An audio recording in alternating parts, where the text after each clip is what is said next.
तो जय माताजी मित्रों, स्वागत है एक और हमारा नवा वीडियो में। तो मित्रों, कपास में ચોળાફળી વાયેલી છે, હું તમને બતાવું એ પહેલાં તમે કપાસ જોઈ લો। કપાસ સારો છે, કપાસની હાઈટ પણ છે, તમે જોઈ શકો છો।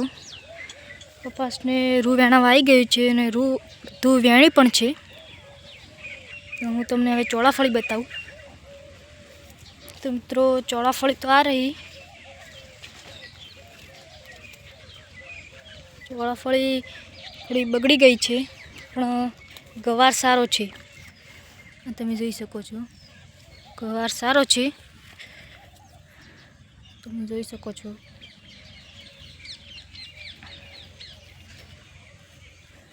આમ તો શાકભાજી સારું જ છે, તમે જોઈ શકો છો।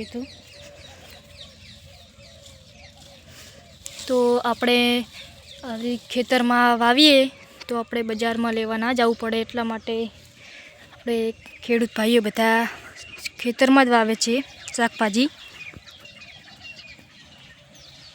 તો મિત્રો, આ વિડીયો અમારે અહીંયા પૂરો થાય છે। જય માતાજી।